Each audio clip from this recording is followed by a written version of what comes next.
Available water, not value, चलिए पढ़िए, not value 25% of available water. 25% of available water, ये अपना दिया हुआ है। ठीक है, हम लोग को क्या निकालना है?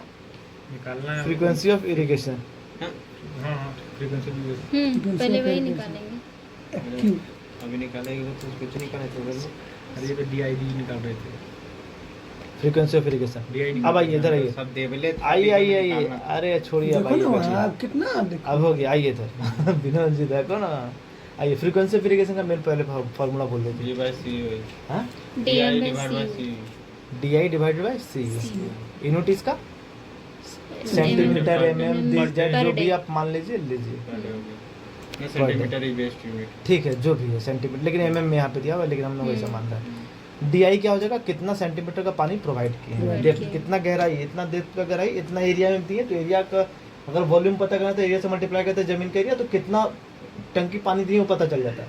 ठीक है, ये कोई दिक्कत नहीं, यहाँ तक कोई दिक्कत नहीं। मतलब हम लोग को पहले क्या जानना है, DI क्या होता है वो जानना है, और DI पुट कर देंगे, और कंजम्पटिव यूज तो दिया हुआ है, तो DI तो नहीं ना दिया हुआ है यहाँ पे कहीं पे। DI निकालना है। DI इक्वल टू क्या होता है पहले ये बताइए, आइए हम लोग फिगर से बताते हैं।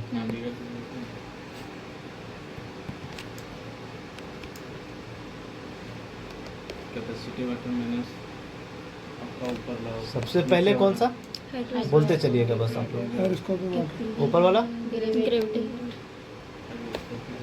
कैपिलरी, ठीक है, ये परमानेंट बिल्टिंग पॉइंट, इससे ऊपर का पानी, इससे नीचे जाता तो पानी नहीं, मर जाता पूरा। पौधा मर जाता। लीजिए पेड़, हम लोग यहाँ तक, इससे नीचे नहीं जाने दे रहे, मतलब हम लोग यहाँ पे पहुंचे तो हम लोग पानी सप्लाई कर दिए, तो डेप्थ ऑफ द इरिगेशन हो गया DI। इसी को ये ले लिया है, इसको ये कंज्यूम कर लिया, फिर हम लोग प्रोवाइड किए, फिर ये पानी को पी गया, तो कितना दिन पे प्रोवाइड किए हैं, यही हो गया फ्रीक्वेंसी ऑफ इरिगेशन। ठीक है, जो कि हम लोग को फाइंड करना था। ठीक हो गया, तो देखिए DI इधर देखिए, आइए ये DI हुआ। अब अगर इस परमानेंट बिल्डिंग पॉइंट पे पहुंचिए, ये एक कंडीशन हो गया ना, ये कंडीशन अलग कीजिए, पौधा यहाँ पे है,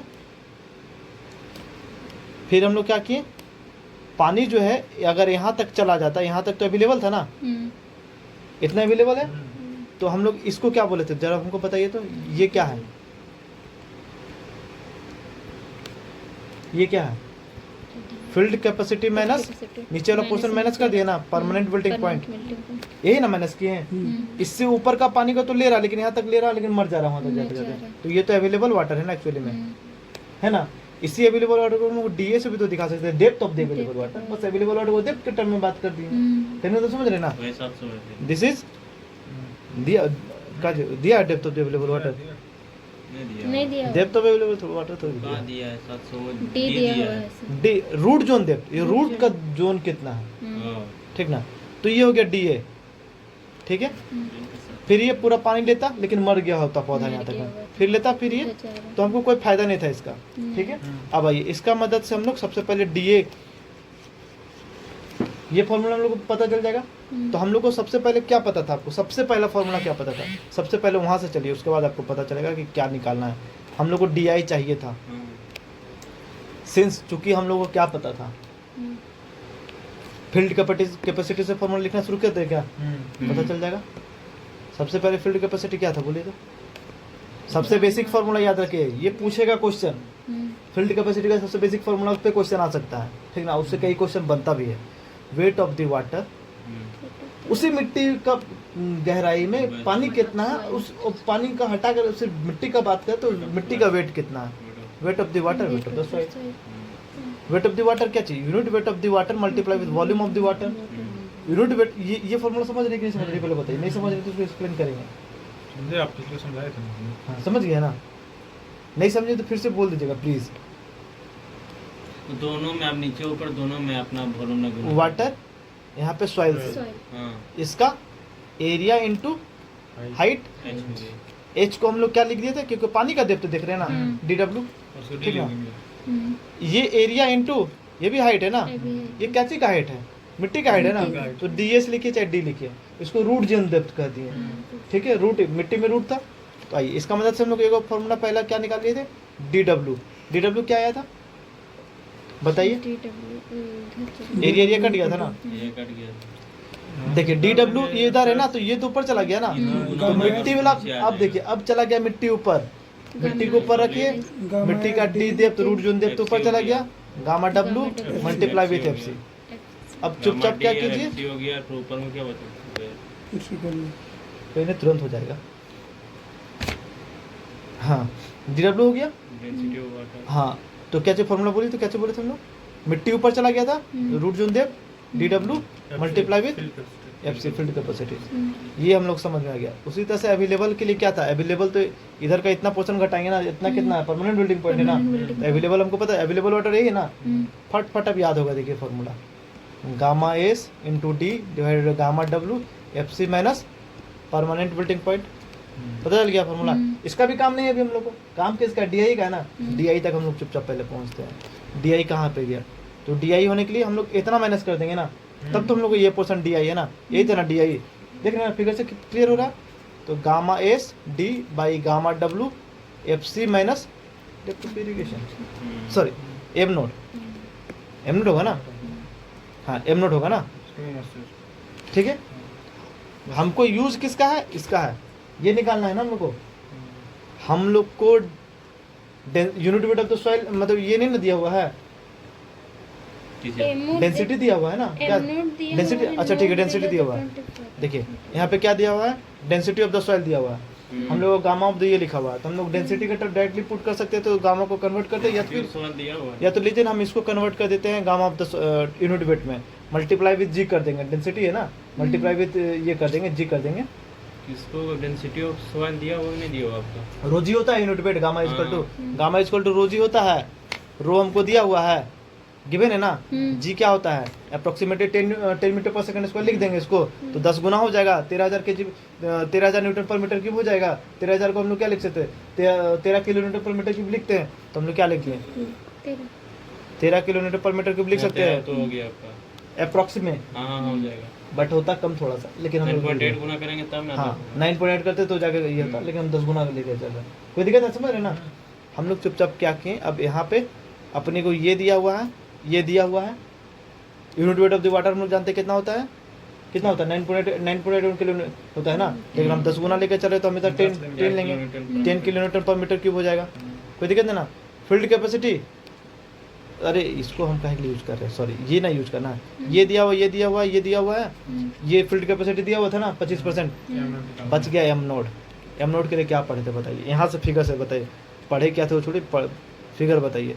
एम नोट इसको क्या हो जाएगा, permanent building point plus x% of the available water, available water था ना ये, उसका x% है, क्या बोला है यहाँ पे देखिए तो, not below 25% of the available water,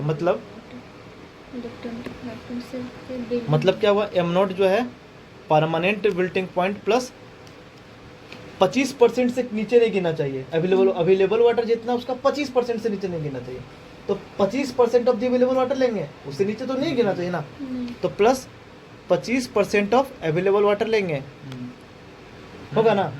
आइए अवेलेबल वाटर क्या होता है, field capacity minus permanent building point होता है, इसका 25% लेना है, 25% ऑफ फील्ड कैपेसिटी कितना दिया हुआ है देखिए तो 30% दिया हुआ है, परमानेंट बिल्डिंग पॉइंट कितना दिया हुआ देखिए तो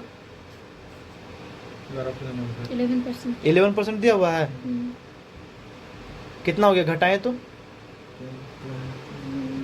9 11 घटाएं 19% हो गया ना, 25% ऑफ 19% क्या होगा, इसको ऐसे नहीं लिखाएगा, ये लिखाएगा 0.25 मल्टीप्लाई बाय 0.19 लिखेंगे ना, लिख सकते हैं ना ऐसा, कोई दिक्कत नहीं ना, लिखाएगा कोई दिक्कत नहीं ना है, आपको दिक्कत नहीं ना है, नहीं दिक्कत नहीं है, आपको पूरा है भैया, कैसे लिखा है वो समझ में आया, दिक्कत है जान रहे हैं। आपको दिक्कत है तो बोलिए बाबू, 25% को 0.25 क्यों लिखे पता है, आपको अगर दिक्कत होगा ना तो फिर इन लोग को आप बाद में नहीं बता पाइएगा, इसलिए देखिए क्या लिख रहे हैं ना, आपको पता है ना कैसे लिख रहे हैं, 25% को हम 25% को हम लोग कैसे लिख रहे हैं? डिवाइड हो गया, हाँ उधर कितना परसेंट था बोला, 19%, 11%, हाँ चलो ठीक हो गया, तो 19 नहीं ये इसको माइनस किया तो 19% आया, तो उसको लिख दिए, इतना प्लस परमानेंट बिल्डिंग पॉइंट लिखते हैं, हैं सॉल्व कीजिए तो परमानेंट बिल्डिंग पॉइंट कितना था, कैलकुलेटर कहाँ है, 11% है, 11% है।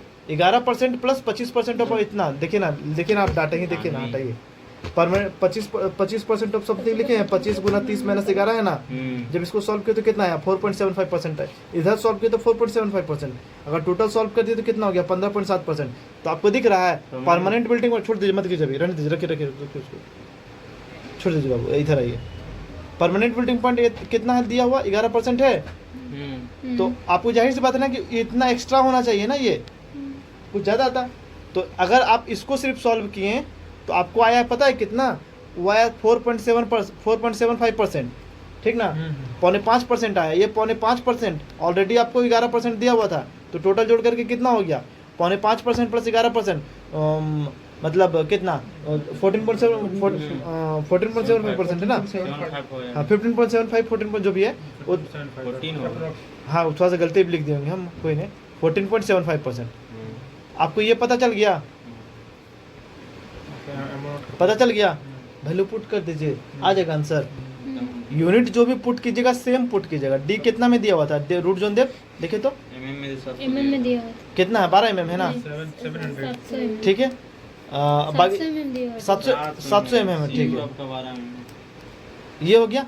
तो हम सब तो मीट देखिए, इसका यूनिट क्या चलिए किलो न्यूटन पर मीटर क्यूब लिया है ना, हमको मीटर में कन्वर्ट करना पड़ेगा ना, 10⁻³ लगा दिए, ठीक है। ये देखिए बाकी तो सबको तो हो गया, जैसे ही इसको सॉल्व करते एक बार में क्लियर हो जाता, सब मेरा बन जाता, आंसर आ जाता, ये आ गया। अब उसका जब से डी आई ना है तो फ्रीक्वेंसी ऑफ द इरिगेशन क्या चाहिए था, डी आई बटा सी यू दिया हुआ था, डी आई ला चुके हैं, 6 मिनट में पुट करते हैं, आंसर आ जाता अपना, तो सेंटीमीटर पर डे। ठीक है, क्लियर हो गया ना। बस बनाना है सर, हाँ खाना खाइएगा, खाना बनाइएगा, खाना बनाएंगे। बना के खा लीजिए, छोड़ देते। आज कितना टाइम हुआ अभी, 10 बजा कि नहीं बजा, 7:15 हुआ है। तो आज 8 बजे पूरा 8 बजे बैठे हैं आज, 8:30 बजे थोड़ी ना बैठे हैं। खाना बनाएंगे, लेट हो जाएगा, फिर पढ़ना पूरा भी 8 बजे होगा, बैठे हैं। डिजाइन मिस्टेक ये करना है। 8:30 बजे बैठते थे, आज पूरा 8 बजे बैठे हैं, आधा घंटा उधर भी खींचा है। आज फिर खींचे तो- अगला दिन से ज्यादा खींच लेंगे ना, क्या दिक्कत है? हाँ आज आज थोड़ा पढ़ना भी, कल सुबह 6 बजे क्लास है, अभी बनाना होगा, सात बजे आज मार्क खा लिए सबकी। सब मार खा के